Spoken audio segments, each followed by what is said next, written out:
glad to be here. I always enjoy coming here to talking to you all over the country and all over other countries, I hear, about the solutions of life. And if you're new to solutions, we picked that title for a reason. We really don't think you have to wander around not knowing how to handle your relationships, your relationship with God and other people, and your work life and your jobs and all those sorts of things, and your problems without having answers. So we really want you to come away with some answers for this, and we're so glad you're here, and we just love doing this. All right, I want to start first with a little story, because as Bill said, this series we're going to do on how people grow has really to do with kind of like what is spiritual and relational and emotional growth. When you put them all together, do they relate? Because there's lots of crazy ideas about that, and some people say, well, anything relational can't be spiritual, and anything spiritual can't be psychological, and all this, and there's a lot of confusion. And I want to start off with kind of my own journey story to tell where I came in on understanding the nature of spiritual growth, and how Henry and I then wrote the book after we started putting these ideas together, because this is kind of like the closest thing I think we've come to so far on an overall description of an approach. When I was in seminary, I was on my way to the pastorate, and then on my way to the pastorate, I went on my way to psychology, so I kind of did a lot of runs. But when I was in seminary, I was pretty intensely studying theology, Greek, Hebrew, these sorts of things. And in order to get through life, if you've ever been a grad student, you understand that you have no money and you have no life, and so you've got to do something. So I was a waiter at restaurants. And I really enjoyed being a waiter. It was energetic and fun, and I got to meet a lot of people, and waiters always know where the best restaurants are. We would always meet after work and go to the really good restaurants. And I enjoyed the people, and they were fun and all this. Well, I'll never forget the night that I showed up for work, and I went to the hostess, and I'm going to call the hostess Cindy. And the hostess, if you've ever done restaurant work, how many of you out there in the satellite audience have done restaurant work? Okay, yeah, most of you, that's great. And I really liked Cindy, and the job of a hostess is that she tells the waiters, here's where your station is. You've got these 5 tables over here, you got these 4 over here, and she marks it up and tells you to go there. And we'd always gotten along, and she was a really a kind person and a really warm person, and I didn't know anything about her faith life or anything like that. I just liked her. So I showed up for work that night, and I said, hi. She said hi, and I said, so where's my station? She said, well, before I tell you, she said, are you one of those God people? And I thought, well, that's interesting. I've never thought about that. I said, yeah, I suppose I'm a God person. And she said, well, I've got a God question for you. And now my ears perked up, because I'm kind of theologically based anyway. I like that kind of stuff. And I'd been studying so much stuff from my theological studies. And here's a person that actually had a question. See, if you've been studying the Bible for a long time, you know that sometimes it's sort of like we're a species of animal that has got a lot of answers searching for someone with a question. And so here was somebody that actually cared about all this stuff. And so I thought, oh, I know what she's going to ask me. She's going to ask me about the Trinity, because everybody wants to know about the Trinity. What is it? And I knew it was an egg, so I could answer that one, a yolk and a shell. And I thought, no, she's going to ask me about the Levitical table, because people are staying awake at night. Is the seraphim 23 cubits from the end, or you got to make sure that seraphim's in the right place. And I figured that one out. I was ready. I was loaded. No. I know what she was going to ask. She was going to say, when is Jesus going to come back again? And I'd figured out the day and the hour. That wasn't a problem. Well, so, I was kind of loaded for bear, and I thought I'll answer all these questions. And literally what she actually asked me, it hit me so strongly emotionally that, I still feel emotions when I think about it. It's been many years.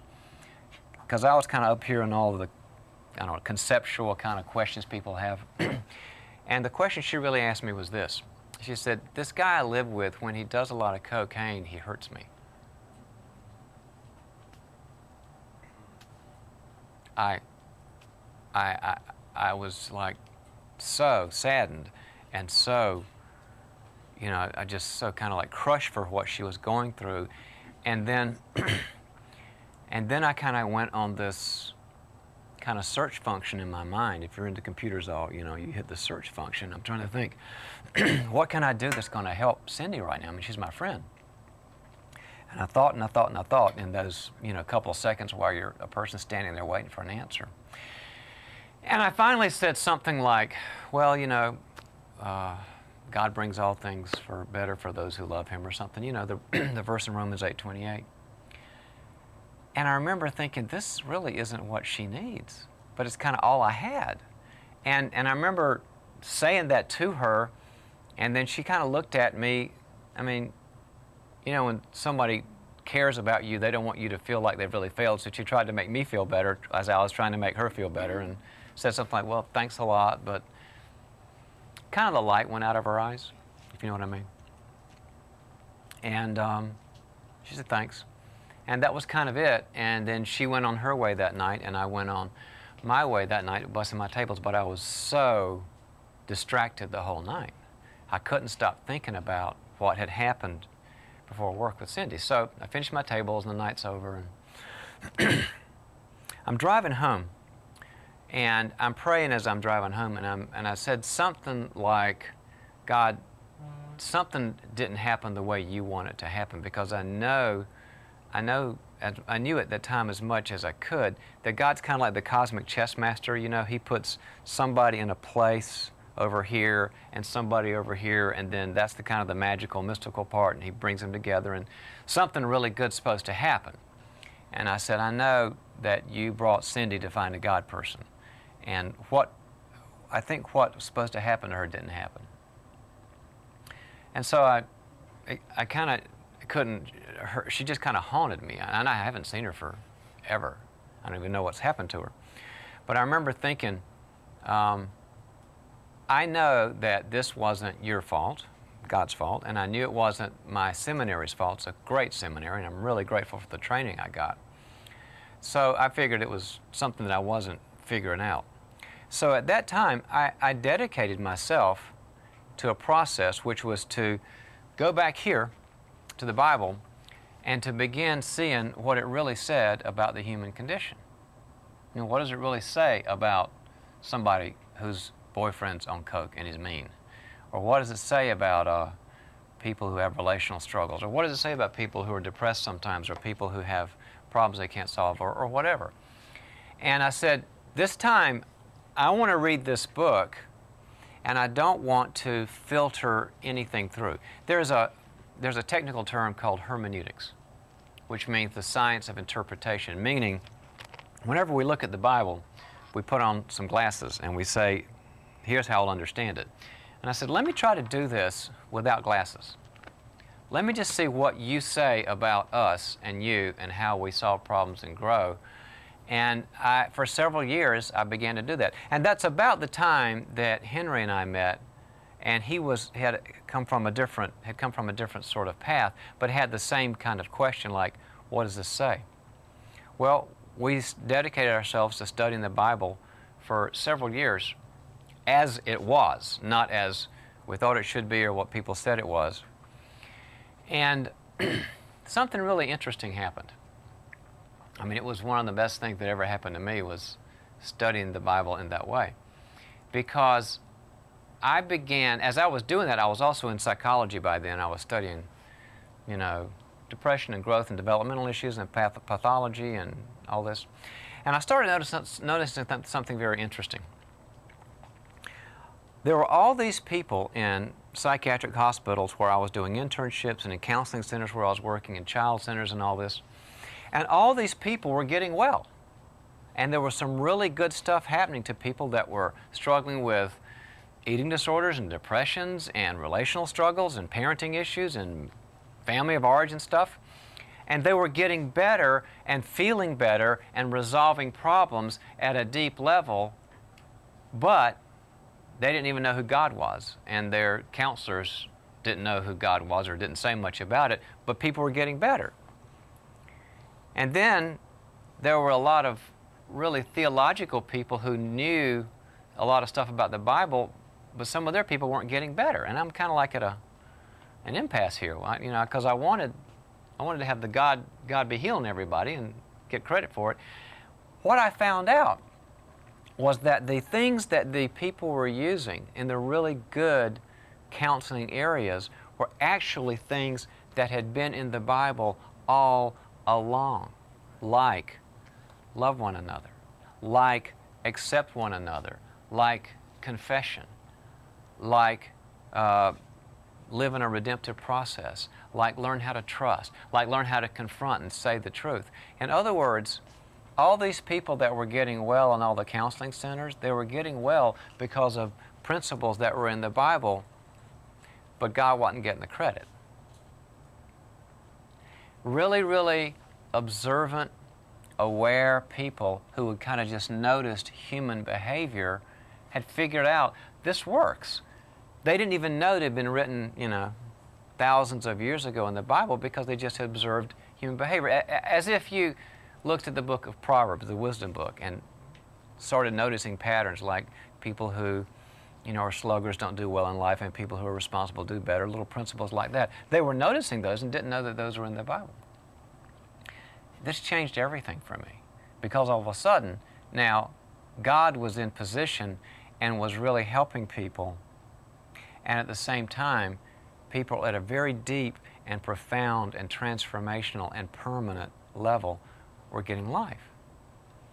Well, this spoke to me on I guess you would say, a conceptual level, and it also spoke to me on a heart level, because it was my story too.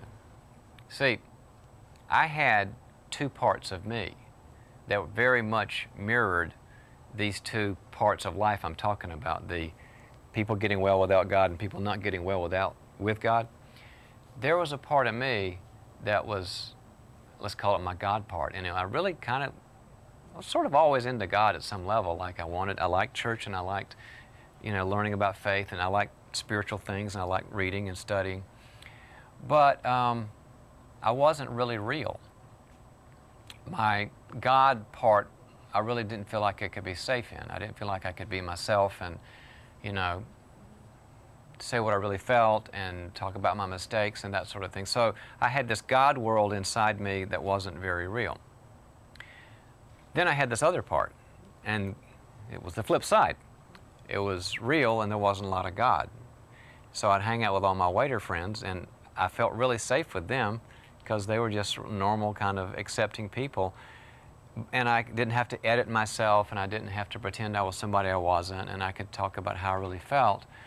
But there wasn't any God part there, and I really missed that part. I hope I'm explaining this well, because I think I'm kind of all over the map, but this is really what happened.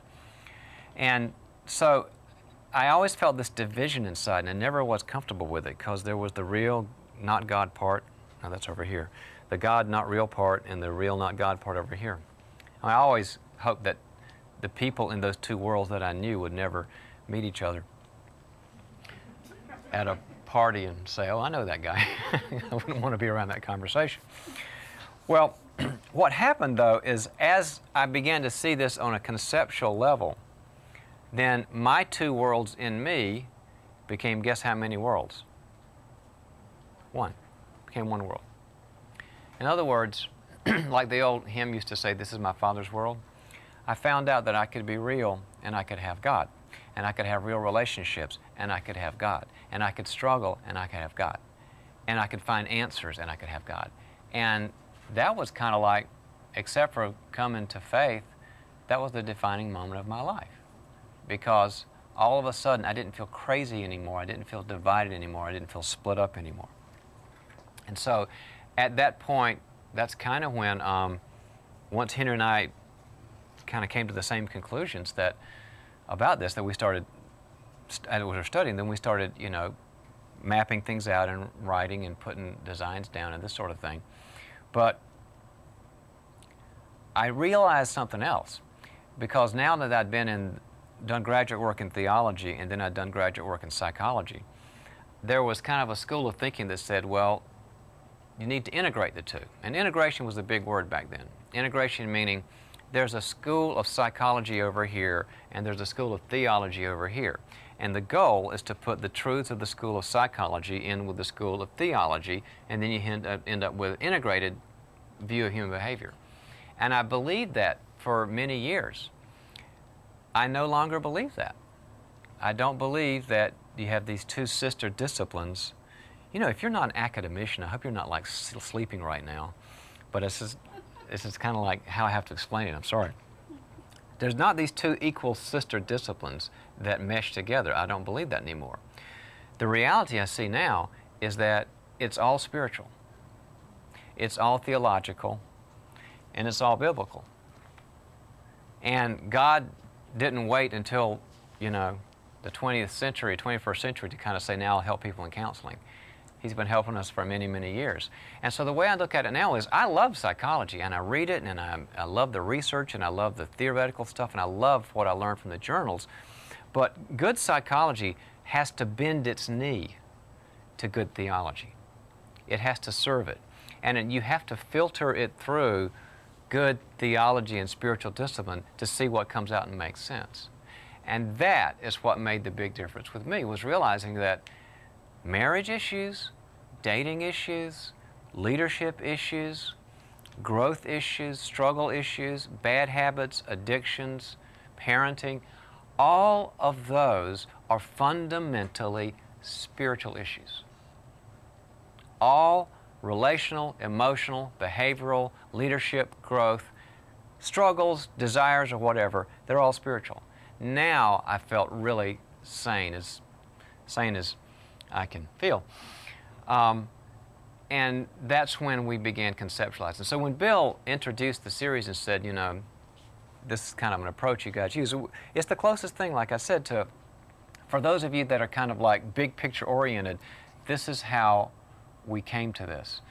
Now, the book and the series that we're doing now in Solutions called How People Grow is going to be an unpacking of that, because about the time we put all this together, then Henry and I developed a bunch of inpatient psychiatric hospital units and outpatient counseling centers and based the treatment of the people on those principles that we had learned were theology. And then from that, we got research, a lot of long-term research got done and found out that a religious system can actually make people healthier, and we got some good results from that. We presented our conclusions with some researchers at the American Psychological National Convention and got good results, and the hard data said that this stuff works. And so we knew we had something that was substantive, not only theological, but also had passed all the research tests. And so once we learned all that stuff from the hospital settings and from the counseling center, then we started writing to people that would never be in a psychiatric hospital or would not be in counseling, but just wanted a better life, wanted to grow spiritually, emotionally, and relationally. And that's kind of like where all the books started coming from, the Boundaries books and all the different stuff we've done. There's a wall. There's a system here, and we write, like I said, on little bricks in the system, but this is the wall talk, or this is the wall series. So you get how we see people actually do grow. Now, a couple of things about this. I want to give you some basic why this is important kind of things. Because some people say, well, look, help me with my marriage, you know. Time's wasting. Well, slow down. There's some reasons you need to know this, and it'll help. One is that it helps to know that all growth is spiritual growth. Then you know, whatever I struggle with, God has a solution. He has an answer. There's a path. It may not be easy, but it works. So it's really important to know this. Another reason that I want you to kind of get some benefit from the series is because you can trust that it's all in here. You know, that like it says in 2 Timothy chapter 3, that all Scripture is inspired and is profitable for growth and righteousness and training in righteousness. And so it's a good thing that you don't have to think, well, what is there besides here? Is there something that is missing? There's nothing missing. There's certainly people and books that can illustrate and can emphasize and can illuminate what's in the Bible, but it's really cool to know that it's trustworthy. Another one is that there are some of you that are kind of system thinkers anyway. You like to know, what's the physics of this? Or, is this a DOS program or is this a Mac program? Or, you like to have the big picture because then you can put the bricks together yourself. Some people don't care about bricks. They're more maybe right-brainy and they are more, into the moment or the problem or the spontaneous experience. And then some people say, now, give me the big picture. What's the theory here? And I can make some use of it. And that's what this is about. And the other is that a lot of you guys, especially in our Solutions family, are helping other people grow. And you're in leadership, or you're leading a small group, or maybe you're a leader or a CEO of a company, or maybe you're leading in a ministry, or maybe you're a pastor, or you're in some kind of Christian organization or spiritual growth organization, and you want to know that you can help guide people down the path of life. Well, this material is also, as much as anything, a help to you who are helping others. So that's kind of like why we thought this needed to be done, needed to be written, and what we wanted to share.